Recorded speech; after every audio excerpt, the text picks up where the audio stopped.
3기 22강입니다. 경매 대상물, 즉 매각 대상을 정확하게 파악을 해야 한다. 뭐 이렇게 나와 있는데요. 그래서 이제 우리 경매 정보지를 보면은 이제 뭐 여러 가지 내용들이 나와 있습니다. 나와 있는데 그 중에서 이제 경매 대상물이 뭔지, 그러니까 토지 및 건물이 경매가 나왔는지, 아니면 토지만 경매가 나왔는지, 아니면 건물만 경매가 나왔는지, 아니면 또 때로는 지분이 경매가 나왔는지, 아니면 봐서 전세권 자체가 경매 대상인지, 이런 걸 먼저 일단 눈여겨서 여러분들은 보셔야 된다는 것입니다. 뭐 그런 경우는 아닐 것 같은데, 과거에 몇 년 전에 제가 수원지방법원 경매법정 가가지고 지분에 누가 낙찰 받으시더라고, 빌라. 근데 그 1차 지분인데 1차 한 2분의 1 지분으로 기억합니다만은 1차 지분의 감정 가격이 예를 들자면은 한 뭐 1억 정도 나왔다 치자 이거죠. 그런데 그 물건에 대해서 누가 1억 2천만, 1억 3천만 원 써버리시더라고요. 저는 깜짝 놀랐습니다. 근데 아마도 제가 보는 관점에서는 그 물건 입찰 참여하셨던 분은 그게 2분의 1 지분이 경매 나온 사실을 모르고, 야, 내가 이 동네 잘 아는데 말이지, 빌라 이 정도 면적에 감정가 1억이면 엄청 싸다 해가지고 내가 이거 놓치면 안 되겠지 하면서 훅 질러버렸지 않겠느냐 하는 그런 조금 뭐 좀 염려스러운 생각이 들더란 말이죠. 그죠? 그런 측면에서 가지고 우리가 앞으로 이제 경매 정보지를 착 보신다 했을 적에는요, 경매 대상물이 뭐인가 얘기를 해서 우리가 정확하게 어떤 분석을 하셔야 된다는 것입니다. 그럼 자료로 이동해가지고 말씀을 드려보도록 하겠습니다. 화면 조정도 합니다. 화면 조정을 조금 해드리고요. 그 다음에 전부 다 펼쳐놓고요. 네. 네, 됐습니다. 오늘 보니까 2023년 9월 4일이죠. 월요일이고요. 이제 경매 정보지에 의한 점검 사항 해가지고 3번에 이제 매각 대상물 확인하자. 제가 조금 전에 말씀 안 드렸습니까? 매각 대상물을 확인하자 해가지고 토지 및 건물이 일괄 매각되었느냐, 아니면 건물만 매각되었느냐, 또는 이게 토지만 매각되었느냐, 그죠? 지분이 매각되었느냐, 아니면 전세권 자체가 매각되었느냐, 이런 사실관계는 경매 정보지를 우리가 찬찬히 보시면 우리가 충분히 이해를 하실 수가 있거든요. 아, 이게 뭐 땅만 경매 나왔구나, 그러면 아니면 또 건물만 경매 나왔구나, 그러면 이게 이제 이 법정 지상권과 관련된 그런 경우가 발생될 수도 이제 있지 않느냐. 우리는 그렇게 이제 보시면 된다는 것이지요. 그래서 다시 자료를 또 잠깐만 네 했습니다. 보니 매각 대상물 확인하자 해가지고요. 여기는 아주 간단하게 나와 있죠. 아주 간단하게 나와 있습니다. 간단하게 나와 있죠. 뭐 보시면 이제 여기 보시니까 토지 및 건물이 매각이냐, 토지만 매각이냐, 건물만 매각이냐, 지분이 매각이냐, 전세권이 매각이냐 말이지. 대체적으로 뭐 경매 대상물은 지금 제가 이 화면에서 적어 놓은 건 5가지 범주 내에 포함이 되는 것 같습니다. 그죠? 또 나아가서 밑에 보시면요, 뭐 제시 외다, 뭐 매각 외 이런 게 있거든요. 이런 경우는 어떤 경우, 그러니까 일반 단독주택 아니십니까? 다가구 주택. 다가구 주택 같은 경우 제시 외 뭐 이렇게 표시가 되어 있습니다. 그래서 우리는 다가구 단독주택에 대해서만 입찰 참여하신다 했을 적에는 경매 대상의 제시외는 뭐냐면 이겁니다. 한마디로 등기 안 된 거. 그러니까 저당권은 요 부분에 대해서만 이 저당권이 설정되었더라. 그럼 이게 이제 저당권이 설정되었다는 것은 이 부분이 부동산 등기됐다는 거란 말이죠. 근데 요 옆에 땅방은 붙어 있어. 여기 보니까 뭡니까, 창고라든지 뭐 이런 게 있잖아요. 그죠? 붙어 있단 말이에요. 근데 이게 등기는 안 돼 있어요, 등기는 안 돼 있는데 현상은 존재하잖아요. 그죠? 이거 현상은 존재한다고 나와 있단 말이죠. 이랬을 경우에 감정인이 현장 나가가지고 조사해 본 바에, 이러면, 이건 등기는 안 돼 있는데, 이게, 소위 이제 본체, 이게 본체라고 합니다. 본체 붙어 있잖아요. 본체 붙어 있으니까 이게 부합물 뭐 이렇게도 표현을 합니다. 그래서 이게 과연 이제 경매 정보지하고요, 또 감정평가서 등을 보셔가지고요, 제시외로 되어 있다. 그런데 이 제시외 자체 이게 예를 들어가 이게 여기 이제 보일러실 거죠. 예를 들어가지고 보일러실이다. 보일러실은 이제 등기부등본상 등기 안 됐다는 거예요. 등기 안 됐는데 감정에는 현장 나가서 보니까 이게 제시였는데 등기 안 돼서 그런데 현상은 존재하기 때문에 이것을 감정평가 금액에 포함시켜 버립니다. 포함시키고 나서 그 다음에 경매 포함이냐 경매 제외냐 이런 식으로 이제 그 표시를 해요. 그래서 이제 우리는 그런 까지도 이제 조금 이따가 이제 경매 정보지를 펼쳐놓고 조금 말씀드리도록 하겠습니다. 이게 또 보니까 여기 보면요 매각 외 적어져. 제시 외하고 매각 외는 완전 진짜 큰 차이 납니다. 매각 외는요 아예 경매 대상이 아니에요. 이게 어떤 경우나 그러니까 예를 들자면요 이 지상에 건물이 있어요. 건물이 있는데 토지만 경매 대상이야. 토지만 경매 대상이다. 그러면 건물은 뭡니까? 아예 경매 대상이 아니잖아요. 매각에서 제외된다는 거죠. 매각 제외. 매각 외. 이렇게 좀 이해를 하시면서. 그런 말이죠. 이제 본격적으로 토지 및 건물이 경매된 경매 사례를 여기는 아마 현재 진행 중에 있을 겁니다. 이걸 시청자 여러분들에게 경매 정보지에 의해서 조곤조곤 말씀을 드려보도록 하겠습니다. 자, 그리고요, 보니까 집합 건물인, 이건 이제 토지 건물이 일괄 매각된 경우인데요. 그것에 대해서 말씀드릴게요. 먼저, 말씀드리기 앞서가지고 채팅창에서 인사 말씀을 한번 드리겠습니다. 오늘 에어버스 러브님 1등 하셨네요. 감사합니다. 아차선 불곰님, 지강원 셰프님, 강성확님, 다음 이명남님, 나나나님, 이강희님, 항상 들어오시는 분들만 들어오시네요, 그죠? 들어오시는 분들만 떼돈 버시기 바라겠습니다. 떼부자 되시기 바랍니다. 마마까꿍님, 감사합니다. 한태환의 재밌는 경매 이야기님, 홍 대표님, 윤집님, 감사합니다. 꿈드림님, 이정아님, 최선영님, 홍창기님, 윤영대님, 네, 감사합니다.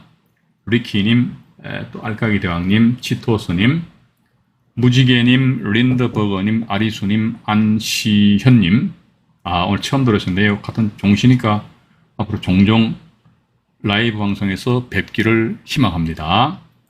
부부익선님, 고공샘 부동산 TV님, 재정우님, 감사합니다.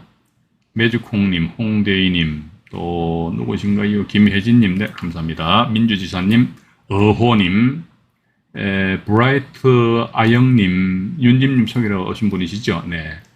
그 다음 나아령님, 감사합니다. 함성기님, 또 누구신가요? 강성왕님, 아까 말씀드렸고, 그 다음 윤집님, 리장님 들어오셨네요. 별찌님도 오늘 처음 뵙는 것 같네요. 반갑습니다. 네, 맞잖아요. 치도스님 제 말씀 맞잖아요. 들어오시는 분들만 대박 나라 말이지. 저는 솔직히 이게 그래요. 제가 이제 지분 경매 관련해 가지고요.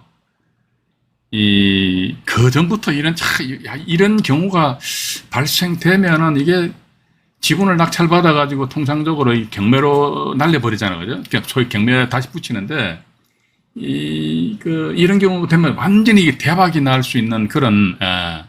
근데 지금 그런 생각을 제가 과적 한 2, 3년 전부터 생각을 했어요. 하면서 이제 여기저기 책을 찾아봐도 없는데 마침 어젠가 그저께 토요일 날이네요. 저희 대구에 계신 유튜브 구독자분이 저한테 전화를 주셨더라고요. 그 경매 사건을 언급을 하시면서 보니까, 그게 제가 생각했던 그 사건하고 거의 비슷해요. 지분을 낙찰받아가지고 다시 경매를 붙였는데, 최초 지분을 낙찰받을 그 당시에, 대항력 있는 임차인이 있었는데, 그 임차인이 배당 요구를 하였는데, 전세보증금 전액을 다 못 받은 상태에서 이게 또다시 전부 경매에 넘어와 버렸어. 이 지금 제가 빨리 말씀드렸는데, 제 말씀에 대해서 귀에 쏙쏙 들어오시는 분들은 경매 중수 이상 되시는 것이고, 그렇지 않고, 안정현이 젊어져 무슨 이야기 하는 거야? 그러면요, 그분들은 앞으로 허벌나게 공부하셔야 돼요. 그죠? 그런데 저는 대충 이제 감을 잡은 것 같아요. 그런 게 어떻게 보면 진짜 솔직히 말씀드려가지고요, 이거 몇 천만 원짜리인데, 이런 생각이 딱 듭디다. 드는 순간에, 근데 이게 제가 아직 확정적으로, 뭔가 어떤, 저보다도 훨씬 더 법률적인 지식을 많이 가지고 계시는 법률 전문가들이 하다못해 어떤 멘토를 했다든지 아니면은 그와 유사한 대부분 판례가 있으면 제가 대놓고 큰 소리 치겠는데 그러지는 못하겠어요. 근데 그러한 내용도 있어요. 있다니까. 있는데 제가 이걸 왜냐면 감추는 것이 아니고 확정적이지 않으니까 제가 말씀 못 드리잖아요. 그죠? 말씀 못 드리는데 어쨌든 봐가지고 이런 내용은 말이죠. 라이브 방송 참여하시는 분들은 딱 들으시고 이게 나중에 재방송 올라갈 때는 제가 이렇게 이야기한 것이 딱 카트 됐으면 참 좋을 것 같아. 그래야지 뭔가 라이브 방송 참여하시는 분하고 참여하지 않으신 분 간에 있어가 어느 정도 차별을 둬야 된다 저는 그렇게 보고 있습니다. 제 말씀 틀렸습니까? 틀렸다면 대단히 죄송합니다. 죄송하고요. 일장무식님 들어오셨네요. 네, 감사합니다. 물 한잔 마시겠습니다. 물 한잔 마시고 이제 본격적으로 이제 방송 진행하도록 하겠습니다. 네, 이게 보시니까 이제 이게 집합 건물인데요. 서울 동부지방법원이 다음 주 월요일날 경매가 진행됩니다. 2021 타경에 3018호 해가지고요. 송파구 방이동에 소재하는 코롱 아파트입니다. 방이동 코롱 아파트고 이 위치는 끝내줘요. 올림픽 공원 있잖아요. 올림픽 공원 직원 거리에 그 5호선 방위역에서 엎어지면 완전히 그냥 코닥을 때 있습니다. 위치 끝내줘 버려요. 위치 끝내주고요.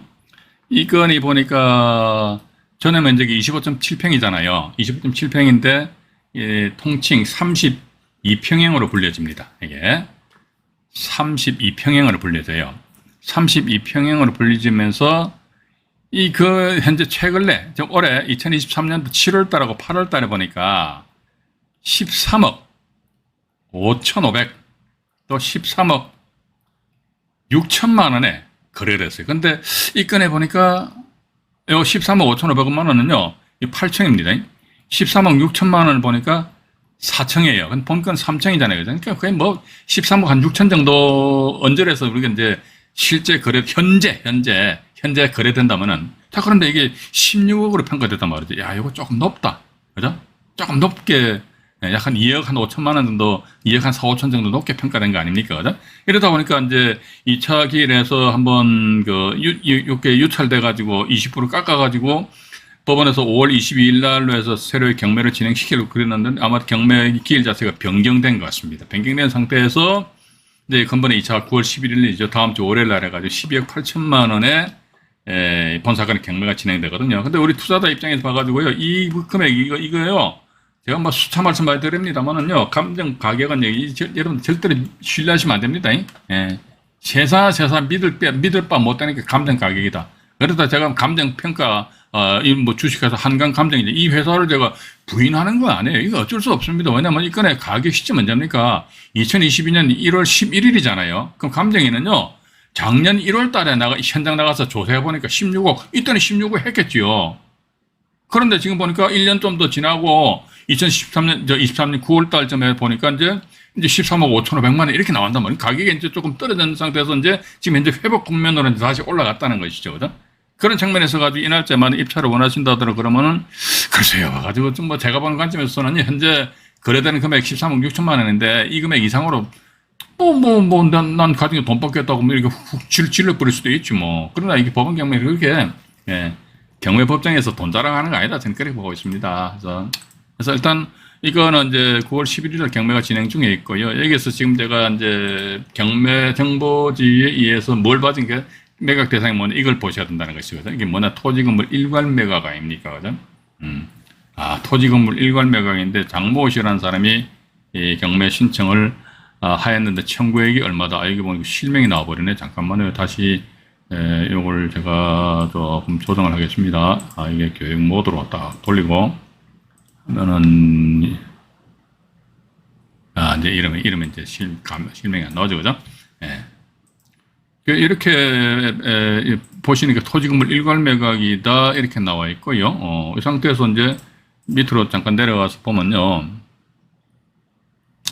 이게 보면은 뭐 경매 정보지에서 뭐 나름대로 내가 그 소설 라브레인을 막 써야 될 것 같아요. 이 경매 취하가 될 낀가 아니면 뭐가지고 또 대입연재 뭐 될 낀가 말이지. 언제 제가 또 나중에 한번 기회 되면 말이죠. 요즘 이걸 제가 중점적으로 판례를 좀 정리를 하고 있어요. 뭐냐면 강제경매는 공신력 있고 임의경매는 공신력이 없습니다. 근데 강제경매라 해서 모든 게 다 공신력이 있느냐 그건 아니거든요.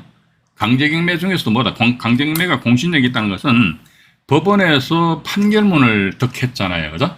판결문을 득했다 그러면 법원에서 확인해 준 거예요. 확인해 줬기 때문에 자기네들 법원에서 확인했기 때문에 그건 믿는다 이거지요. 그런데 강제경매는 반드시 법원의 판결문 가지고만이 경매 신청하는 건 아니죠. 뭐 가지고도 경매 신청할 수 있습니까? 문방구 어음 있잖아요. 그걸 가지고 인가 법률사무소 가가지고 어음을 공정하면 됩니다. 그래서 공정어음 가지고도 강제경매 신청할 수 있거든요. 근데 그 공정어음이 소위 허위, 가짜라면 말이죠. 예. 근데 법원에서 그건 몰라요. 봐가지고. 그러니까 들어가서 내 낙찰 받았다, 받고 나서 대금 납부했다. 그런데 나중에 보니까 강제경매 원인이 된 공정어음이 말이지, 가짜였다. 이랬을 적에 낙찰자는 완전히 온전한 소유권을 취득할 것인가? 예. 이게 법원 경매도에 봐가지고요. 정말로 재수 없으면요. 똥발른 그런 있을 수 있어요. 근데 이런 거를 제가 사실은 이런 영상물에서 또 이제 오프라인상에서도 될 수 없으면 언급을 안 하려고 그럽니다. 왜냐면 이런 거 자꾸 언급해버리면요. 사람들이 겁을 낸다니까. 겁을 내고 아예 경매 안 쳐다본다니까. 그렇다 해가지고 이게 완전히 우리가 무시를 해야 될 그런 사안은 아니고. 근데 이런 것도 어쨌든 여러분들도 아셔야 됩니다. 또 임의경매 같은 경우에 있어가지고는요. 담보권 실행해가지고 저당권자가 담보권 실행했는데 담보가 설정된 부동산을 경매 담보권 실행해버리잖아요. 그죠? 그렇기 때문에 이게 법원에서 못 믿는다 이거지. 당신들끼리 저당권 설정했다 이거지. 법원에서 못 믿는다. 단지 뭐다? 법원에서는, 그래. 저당권, 그 경매 신청해서 알아서 우리 경매에 대행해 줄게. 그것뿐이에요. 근데 만약에 그 저당권이 허위라면은, 허위라면 따라서 이게 임의경매 같은 경우는 공신력이 인정이 안 된다는 것이죠. 근데 때로는 봐가지고 임의경매임에도 불구하고 공신력이 인정된 그런 경우가 이제 간혹가다 있다는 것입니다. 그죠? 이게 다들 아시죠? 요것도 제가 나중에, 지금 정리를 하고 있습니다. 이게 보면 정리할 게 많아요. 제가 그동안 한 코로나 덕택을 해가지고 이제 한 3년 이상 유튜브 상에서 맨날 뭐 본지 압니까? 1박 2일 보고 제가 또 자주 보는 그 구독 신청한 게 뭐냐? 순자엄마 채널이 있어요. 그거 재밌습니다. 예, 순자엄마. 여러분들 한번 구독해서 한번 보십시오. 그리고 또 누구죠? 박막내, 할머니인가요? 박막내? 이런 그 채널 맨날 사무실에 앉아서 그것만 봤단 말이죠.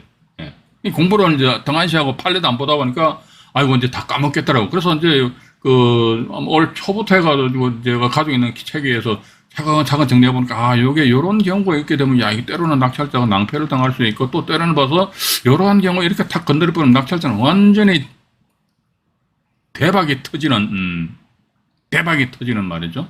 예. 여러분들, 이게 제가 한번 여쭤볼게요. 뭐냐면요, 이게, 자, 이 갑이라는 사람이 있는데, 이 임차인인데, 이 사람이 있는데, 을이라는 사람은 낙찰자. 그죠? 그러면 어른 갑한테 이 사람 대항력이 있어요. 대항력이 있다 치자 이게. 대항력이 있다 그러면요. 어른 갑한테 만약에 이 사람 전세 보증금 5억인데 한 3억밖에 배당 못 받았어요. 그러면 어른 갑한테 2억을 지급을 해야 된단 말이죠. 왜? 대항력이 있으니까 줘야 된단 말이죠. 근데 이게 안 주고 이게 또다시 경매로 날리는데 여기 이 부분에 있어가지고, 이 2억이라는 금액은 말이죠, 이게. 2억이라는 부분에 있어가지고, 이걸 내가 나중에 가지고, 이게 좀 이게 표현이 좀 맞아, 그죠? 그래서 이게 어떻게 보면 이렇게 말씀드리는 것은, 도덕적으로 민감하신 분들은 제 말씀 들으시면 저는 막 손가락질 하실 겁니다. 2억을 지급을 해야 되는데 지급을 안 하고, 2억이 내 주머니에 들어오는 방법이 없을까? 우리 이런 거 연구하셔야 됩니다. 그래서 저는 사실은 이제 이런 모임은 어떻게 보면 오프라인 상에서 이런 모임을 가져야 돼요, 사실은. 맞잖아요. 잘만 하면 돈이 말이지 몇백만 원, 몇천만 원이 왔다 갔다 하는 그런, 어떻게 보면 억 단위로 왔다 갔다 할 수도 있어요. 지금 제가 쓴 실전 경매 엑스파일 책에서 보면 말이죠. 다세대 빌라인데 이 책, 전반부에 10페이지인가 12페이지인가 나와 있어요. 다세대 빌라인데 빌라를, 예를 들어 갑이라는 사람이 한 1,500만 원 선에서 낙찰 받아버렸어요. 근데 이 사건에 있어가지고 이 갑이 낙찰 받을 당시에 대항력 있는 임차인이 있었는데 이 사람 보증금액이 인수하는 보증금이 6천만 원인데 대항력이 있는데 이 사람이 배당금을 한 푼도 못 받아버렸어. 왜냐면 이 확정일자를 나중에 받는 바람에 선순위 권리자 다 가져버렸어요. 이 상태에서 이게 다시 경매가 넘어왔는데 갑 이 사람 말이죠. 나중에 보니까 1억 2천만 원 그 수익을 가져갔다니까요. 그럼 우리가 생각해 봅시다. 갑은 1,500만 원 투자해가지고 한 2년 정도 걸렸을 겁니다. 한 2년 후에 보니 1억 2천만 원 현금이 들어왔다 그러면 얼마 벌었습니까? 1억 벌었잖아요. 그죠? 그러니까 제 말씀이 에이 뻥이다 거짓말이다 이렇게 막 손가락질 하지 마시고 실전경매 엑스파일이라는 제 책이 있어요. 그 책 가지고 계신 분들은요, 그 앞부분에 있을 거예요. 10페이지인가 11페이지 있을 겁니다. 그거 보시라니까. 보시게 되면요, 분명히 저기, 빌라 말 그대로 그냥 허접한 빌라입니다. 이것도 대항력 있는 임차인입니다. 그래서 제가 방송하는 중간중간에 이런 말씀 드렸는데, 우리는 가능하면 대항력 있는 임차인, 가능하면 선순위 전세권이 있는 물건, 그런 물건을 손하자. 그거 가지고 어쩌고저쩌고 하다 보면 이게 내가 생각하지도 못했던 뭔가 탁 튀어나와 버리거든요. 그러니까 어떻게 보면 이게 나중에 법률적인 다툼이 있어가지고 재판이 붙어도 손치더라도 법원에서 뭡니까? 이 사람들 어쨌든 법률적으로 판단하는 것이지요, 그죠? 법률적으로 판단하는 것이 저 사람 저거 그러니까 만약에 법원에서 말이 그러니까 법률적으로 판단하지 않는다면요 이게 문제가 있죠. 그러니까 예를 들자면 이렇습니다. 이게 예를 들자면요 옆으로 좀 빠집니다만 지분 경매 지분을 낙찰 받았는데 아닙니다. 지분은 아닙니다. 대항력 있는 임차인입니다. 대항력 있는 임차인인데 그 물건 낙찰받았는데 얼마에 낙찰받았지? 이분처럼 1,500만 원 낙찰받아봤어요. 1,500만 원에 낙찰을 받은 상태에서 6천만 원 인수를 안 하고 6천만 원 인수를 안 한 상태에서 이거 또다시 이분이 1,500만 원 낙찰받았잖아요. 그죠? 문제는 뭐냐면 1,500만 원 낙찰을 받는데 이게 이렇게 넘어간다는 경매 붙였다는 경매. 근데 가변한 사람 자기가 1,500만 원 이거 낙찰받고 여기다가 한 5천만 원 저당권 설정해요. 우리 그럼 상식적으로 생각을 해보자고. 이 물건에 6천만 원 인수하는 임차인이 있고 이 갑이라는 사람이 1,500만 원에 낙찰을 받았는데 어떤 미친놈이 봐가 5천만 원 저당권 설정하냐 이게. 그런데 이걸 경매를 신청하는 누가 편의상 이거 어리라는 사람 말이죠. 이 사람이 임의경매 신청해요. 임의경매 신청을 하면서 청구액을 얼마나 한다? 5천만 원 해버린다니까. 그러면 이건 누가 봐도 이거는 짜고 치는 고스톱이잖아요. 아니 1,500만 원에 낙찰받아가 어떤 헷가닥한 사람 말이야 5천만 원 꿔주냐 이거지. 또 나아가서 6천만 원짜리 인수하는 임차인인데 누가 5천만 원 저당권 설정. 원래 우리가 저당권 설정한다는 것은 돈을 빌려주고 꿔주고 저당권 담보 잡고 하는 거잖아요. 그죠? 그게 이거 아니야. 그런데 이 사람이 경매 집어넣더라도 그냥 순풍에 돛 단듯이 그냥 축축축 진행된다니까요. 봐가지고 법원에서는요 이거 야 너 저당권 너 가짜야 진짜야? 이거 안 따져요. 가짜다, 진짜다. 만약에 저당권이 가짜다 그러면요. 가짜에 터져봐가지고 이 물건 낙찰받은 사람은 나중에 설사 이 사람이 대금 납부했다 손치더라도 소유권 취득하지 못합니다. 임의경매 사건 같은 경우에 있어서도. 이게 아까 조금 전에 말씀드렸습니다만 공신력이 있냐, 공신력이 없냐 그런 차이점이라는 것이죠. 그죠? 예. 그래서 이런 부분에 있어서 저는 제 채널에서 단지 그 있잖아요. 뭐 그냥 말소 규정을 하니까 독수리 오형제 해가지고 저당권, 건저당권, 이런 식으로 해가지고, 앞이면 인수고, 뒤면 소멸이고, 그런 거 따지는 게, 그것도 중요하죠. 근데 그것보다 더 중요한 게 뭐냐, 그러니까, 요런 사안이 되었을 경우에 툭 치고 들어갔을 적에는, 법원에 있는 판사들조차도 나를 못 건드린다. 이거 건드릴 수가 없죠. 어떻게 건드립니까, 봐가지고. 내가 위법한 행동한 것도 아닌데, 그죠? 요런 걸 제가 나중에 이제, 지금 제 생각입니다만은, 오프라인상에서, 조곤조곤, 언급을 해드릴까 하는 그런 생각을 가지고 있습니다. 이게 유튜브 상에서는 지금 어떻게 보면 좀 그래요. 불특정 다수들이 많이 보시니까 저도 참 고민스럽습니다. 제가 솔직히 말씀드려가지고. 저도 별로 아는 것도 없습니다만은. 그래서 이제, 이런 내용 가지고 지금 제가 요즘 제 아들내미하고 이런저런 이야기를 해요. 제 아들내미 변호사라는 말씀드렸잖아요. 이제 이 친구랑 이야기하니까 이 친구도 요즘도 변호사들 많잖아요. 엄청 많아요. 1년에 20명씩 나옵니다. 그러다 보니까, 지금 이제 수익이 옛날에 비해 그렇게 원만하지 않으니까 이제 슬슬 관심을 가지는 것 같아요. 그래서 집에서 간혹가다 이제 이런 경매에 대해서 이야기하면서 민법적이니까 민법적으로 툭툭 던지면 지도 아니까 저랑 같이 이제 대화를 하고 있거든요. 근데 그 친구들 보면 전부 다 이렇게 모르겠어요. 다른 변호사들은 모르겠는데 제 아들내미 같은 경우는 항상 법리적인 측면에서 법이라는 어떤 테두리에 딱 엮여가지고 그 현상을 바라보더라고. 저는 그건 아니거든요. 법은 이런 테두리가 있어. 근데 저는 법이라는 테두리 바깥에서 법을 바라보고 있고 얘는 테두리 안에서 이게 법을 바라보고 앉아있으니까 그래서 이게 그런 차이점이 좀 있더라. 그래서 이런 내용도 제가 이런저런 이야기를 좀 많이 하고 있습니다. 그래서 보셔가지고 전 여러분들한테 공부를 많이 하시라는 그런 말씀드리고 오늘 또 얘는 쓸데없는 말씀 많이 드려서 또 어떤 분들 밑에 댓글하다 옆으로 빠지지 말라고 말이지. 산으로 올라가지 말라고 막 그런 식으로 댓글 다시는 분이 계시거든요. 대단히 죄송합니다. 자, 어쨌든 이 건 같은 경우는요, 여기 보시게 되면 이제 토지건물 일괄 매각이잖아요. 그죠? 토지건물 일괄 매각이기 때문에. 근데 이게 다 그런 건 아닌데요. 봐가지고, 이게 변경됐다는 것은 기일이 변경된 것이거든요. 원래 5월 22일로 경매가 진행되는데, 한번 기일이 연기돼가지고 변경돼가지고 9월 11일로 경매가 진행된다는 것이지요. 그럼 이게 변경됐다는 것은 채무자 이 양반이 채권자한테 가가지고 엄청 아쉬운 소리 많이 해요. 그러지만 채권자가 기일 연기서를 채무자한테 줘야지만 채무자는 이걸 가지고 법원에 담당 경매 오게잖아요. 경매 오게 가서 제출하면 경매 오게서 알았어. 채권자가 기일 연기 신청서를 제출하였구나. 알았어. 이렇게 연기를 해주거든요. 근데 봐가지고 이 사람 채무자가 채권자한테 가서 왜 이런 식으로 기일 연기 신청한다면 정말로 그냥 하나 해줘봐봐 해서 해주겠습니까? 안 해주지. 엄청 아쉬운 소리 할 겁니다. 특히 강제경매잖아요. 강제경매 같은 경우는 이제 채권자하고 채무자가 완전히 감정 싸움이라니까. 감정 싸움. 죽여버리고 싶다 말이야. 죽여버리고 싶다. 그런 상태에서 말이야. 채무자가 채권자한테 가서 어떻게 보면 하다못해 징징거려야 될 거 아닙니까? 이러니까. 그런데 변경됐다는 것은 상대적으로 이게 절대적으로는 것은 아닙니다. 상대적으로 경매 취하의 가능성이. 근데 우리는요. 이렇게 생각하십시오. 이게 모든 걸 다 따지면 세상 어떻게 살아갑니까? 못 살아가요. 맞잖아요. 그죠? 그래서 취하되면 취하되는 거야. 난 몰라. 물건 괜찮아. 들어가. 입찰 들어가서 낙찰 받아서 받고 나서 취하되는데 어쩔 수 없지 뭐. 또 다른 물건 봐요. 이런 식으로 해서 완전히 좌충우돌하는 이런 마인드로서 경매 물건을 바라보셔야 되지 않을까 하는 그런 말씀을 드려보고 싶습니다. 자, 그리고 이번엔 말이죠. 일반 건물인데요. 오늘 이건 이제 낙찰되었습니다. 이게 동부 사건인데요. 2022 타경이고, 이 보시게 되면 51,403호. 성동구 행당동에 소재하는 다가구 원룸주택입니다. 다가구 원룸주택인데, 오늘이 9월 4일이잖아요. 그죠? 유모씨라는 분이 오늘 6명이 들어왔어요. 8,691만원에 땅이 22.99평이 약 한 23평이고, 행당동 땅값이 장난 아니네요. 봐가지고 8억 6,910만원 나누기 23평을 보고요. 땅값만 보더라도 이게 3,770 정도.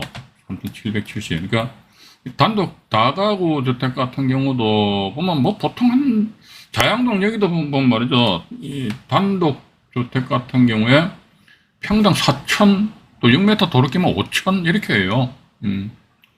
그렇기 때문에 이게 이제 근데 면적이 좀 좁다 그죠? 면적이 좀 22.99평인데 좁은데 어쨌든 8억 6,900만 원인데 이게 만약 월세가 좀 나온다 그러면 이것도 괜찮지요. 그러니까 어떻게 보면은 이런 그 월세 수입이 뭐 한 달에 한 200만 원 이상 나오는 물건이 있다. 그거 낙찰 받아가지고 부동산 중개업소 내놓게 되면요. 은퇴하신 분들한테 이걸 대팔 수도 있는 거 아닙니까? 저는 그렇게 보고 있습니다. 그래서 이건 보니까, 여기 보니까 월세는 없네요. 임차인들이, 전부 다 네 분이 있는데, 하나, 둘, 셋, 네 분이네. 그죠? 보니까 이게 한국 LH공사네, 한국토지주택공사 해가지고요. 201호하고 202호 돼 있는데, 전부 다 대항력이 있는 걸로 나와 있네요. 전부 다 대항력 있네요. 대항력 있고, 좋죠. 이분 같은 게 이모신데, 미상인데, 그럼 이건 어떻게 확인하냐? 현장 가서 이 양반 있냐 없냐고 확인할 수밖에 없어요. 이 사람 있어요 없어요 확인할 수밖에 없어요. 그래서 여기 보면 이분이 이름은 이분이에요. 그죠? 예, 이분은 전입인 이모 씨는 임대차 관계 불분명하답니다. 불분명. 그럼 이 양반한테가 물어볼 수도 있지. 이 사람 살고 있어 안 살고 있어. 또 보니 호수가 101호, 201호, 202호잖아요. 101호면 102호가 있으면 102호에 누가 살고 있는지 여기에 대해서 이제 본격적으로 이제 확인을 해보는 수밖에 달리 방법 없다는 것이. 또 나아가서 보면 이 임차인들 보증금액 합계액이 어쨌든 현장에 나와 있는 거 보니까 3억 5천만 원이잖아요. 그죠? 3억 5천만 원이 들어가니까 여건 같은 경우 확정일자가 최모 씨가 제일 빠르고, 그 다음에 이렇게 1등, 2등, 3등 이렇게 돼 있잖아요. 그러니까 이 사람들이 과연 임차인들이 배당 절차상에서 배당을 얼마를 받아가는지에 대해 가지고, 이분들은 임차권 등기를 하시네요. 이걸 보고 이렇게 보니까 잠깐만요. 이거, 압류가 돼 있네. 압류해서 세무서에서 압류 등기된 것 같네요. 근데 어쨌든 임차권 등기를 다들 하실 건데, 이분 같은 경우는 이제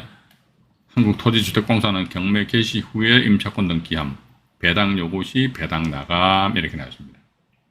이 또 보면 경매 개시 후에 임차권 등기함, 배당 요구 시 배당 나감 이렇게 나왔습니다. 이게 뭔 말이냐 이게. 이게 뭔 말이냐 이게. 배당 요구하면 배당 요구하면 배당해 주겠다는 것이죠. 뭐냐면요. 임차권 등기는 그 경매 신청에 의한 기입 등기를 이후에 했다. 그런 배당 종기일 언제입니까? 2022년 6월 7일이죠. 그죠? 6월 7일인데 이 한국토지주택공사가 보니까 2022년 6월 3일 날 배당 신청하고 2022년 6월 3일 날 배당 종기일 이전이니까 배당 나간다. 이 배당 나가는 게 순차도 순위해 가지고 일단 그렇게 좀 보시면은 되실 것 같습니다. 이런 경우는 뭐 그냥 뭐 무난하게 입찰 들어가셔도 뭐 되지 않을까 하는 그런 생각을 가집니다. 이 건 같은 경우 보니까 임차인 최모 씨 이분이 경매 신청을 하셨고 또 박모 씨는 누군가에 떠봐가지고 청구에 3억으로 되어 있네요. 근데 토지에 대한 최모 씨가 이제 1억 5천만 원 청구를 해가지고 되어 있다. 여기 보면 이런 문구가 딱 뜨네요. 건축물 대장상에 위반 건축물 등재되어 있음을 이렇게 가집니다. 네? 건축물 대장상에 위반 건축물 표기되어 있고 1층 뭐냐 이게 1층 창고가 아이고 이게 위반 건축물이랍니다. 2.5 제곱미터. 그러면요 이 성동구청에서 징징거리면요 이게 철거해 버리면 되잖아요. 예. 그런데 이 건 같은 경우 자 보시면요 여기서 단독 다가구 주택 같은 경우에 있어 가지고는요 제가 조금 전에 말씀드렸습니다만은 여기 보시면 건물 현황 나와 있잖아요, 그죠? 건물 현황 보니까 자 1층, 2층, 3층인데 1층에 한 가구씩 다 거주하는 걸로 되어 있는데 이게 보니까 아까 뭐 201호, 202호가 있단 말이죠, 그죠? 이 사람들은 뭐냐 이게 도대체? 그래서 이건 이제 이 건 같은 게 임차권 등기가 돼 있잖아요. 임차권 등기가 돼 있으니 임차권 등기돼 있으면 이제 등기부등본 잠깐 볼까요? 잠깐만요. 특히 이분의 최모 씨가 임차권 등기했단 말이죠. 임차권 등기했으면은 등기 사항에 의해서 등기부등본을 확인해 보자 입니다. 등기 사항을 가지고 등기부등본에 의해서 임차권 등기 범위가 나오니까 얼굴로 쭉 넘어가고 얼굴로 쭉 넘어가면요 임차권 등기가 어디 있느냐 해가지고 여기 나와 있네요. 주택임차권 해가지고 임차인 최모 씨 이분 1층 전부니까 그러면 이런 식으로 해서 1, 2, 3층인데 1층에는 이 최모 씨가 본인이 다 쓰고 있는 거야. 그죠? 본인이 다 쓰고 있고, 다음에 또 LH공사 해가지고요. 보죠. 밑으로 보니까. LH공사는요, 여기 보시게 되면 한국토지주택공사잖아요. 범위가 보니까 건물 2층에 2층 28.7일 중에서 도면에서 여기에 202호. 여기, 이렇게 되어 있네요. 그러니까 LH공사에서는요, 건물이 아마 201호, 202호 나오는 것 같아요. 여기 보니까 또 LH공사가 또 여기 또 201호 나와 있잖아요. 그죠? 예. 그렇다면 제가 보는 관점에 있어서는 아까 우리 보셨습니다만은 여기 이모씨라는 사람은 이게 아마도 이게 저기 소유자와 관련된 사람이지 않겠느냐 하는 그런 생각 가지게 됩니다. 밑으로 내려가 볼까요? 소유권에 홍모씨도 있는데 아니면 전소유자라든지 이는 왜냐면 3층에는 이게 누가 거주하는 걸로 표시 안 돼 있잖아요. 표시 안 돼 있기 때문에 3층에 뭐 집주인이 소유자가 거주할 수도 있지 않겠느냐 하는 그런 생각을 가진다는 것입니다. 그렇게 하시고요. 근데 여기서 제가 말씀드리고 싶은 것은요. 여기 보시니까 건물 현황에 나와 있고, 토지 현황 나와 있고, 여기 제시회 건물 나와 있고. 제시회가 제가 조금 전에 뭐라 했습니까? 등기는 안 돼 있어. 근데 현장 가보니까 현상은 그대로 유지되어 있단 말이에요. 야, 이랬을 적에는 과연 이걸 법원에서 어떻게 판단을 하느냐 해가지고 보니까 여기 제시회에 나와 있잖아요. 단층 해가지고 창고네, 창고. 2.5, 요게 이제 위반 건축물에 해당됩니다. 감정 가격이 40만원 책정을 했어요. 이 매각 포함된다네요? 그럼 괜찮아. 내 거야. 근데 또 보니까 단층, 요것도 창고인데 이게 4제곱미터에 1.21평인데 이게 매각 제외랍니다. 왜 매각 제외인지 그건 잘 모르겠어요. 근데 좋다 이거죠. 만약에 이걸 제가 낙찰 받았습니다. 그러면요. 이 전소유자가 말이지, 이 4제곱미터 창고 이건 내 거요 라고 징징거리면은 알아서 가져가든지 말든지 해버려. 이런 거까지 너무 신경 쓰지 말고, 뭐 면적이 그렇게 뭐 크지 않다면요. 또 이제 제시회 건물인데 철근 콘크리트 이 4층 이게 보니까 옥탑 같다, 옥탑. 옥탑 주거용 해가지고 18제곱미터에서 이거 2천만 원 정도 평가 안 되어 있습니까? 매각 포함되어 있답니다. 이런 식으로 해가지고요. 제시의 건물이 현황이 됐을 적에 매각이 포함되었느냐, 매각 제외되느냐, 이런 사실관계도 우리가 반드시 확인을 한번 해보셔야 되지 않을까 하는 그런 생각을 가진다는 것입니다. 일단 자, 이번 일부 방송에서 말이죠. 토지 건물이 일괄 매각된 그런 경우에 대해서 말씀드리고, 어쨌든 보니까 이것도 단독 다가구 주택인데 토지 건물 일괄 매각이다. 이게 나와 있잖아요. 이것도 보니 제시외가 포함과 뭐 제외에 나와 있네요. 요 이제 제외라는 것은 4제곱미터 창고가 아까 제외로 나와 있잖아요. 그죠? 근데 이런 건 법률적인 부분에 있어서 너무 신경 쓰지 말자 이거죠. 당사자가 나타나가지고 이건 지끄라 지금 뭐 어쩔까? 그럼 당신이 좀 맨 남의 건물에 붙어 있냐? 이거 뛰어가라, 가져가라 이거지. 이런 식으로 하시는 것이 뭐 어떤 제가 볼 때 현명하지 않을까. 너무나도 법률적 따지는 게 법률적으로 따지는 것은 법률 전문가들이나 따지야 그 사람들 목소리 넘겨주자고요. 그죠? 우리는 뭐다 봐가 돈만 벌면 될 거 아닙니까? 그죠? 돈을 버는데 뭐다 법률적인 측면에서가 나한테 유리한지 불리한지 그 정도는 우리가 체크 점검하고 나서 그 다음에 좀 더 복잡한 상황이 있으면 그때 법률 전문가들한테 저렴한 비용으로 이거 맡겨버리고 우리는 뒤로 돌아서 돈만 씨알리면 되지 않느냐 하는 그런 생각을 가지게 됩니다. 일단 여기서는요. 여기까지 22강 1부 방송이었습니다. 화면 정리를 한 상태에서 22강 2부 방송에서 만나 뵙도록 하겠습니다. 3기 22강 1부 방송을 마치도록 하겠습니다.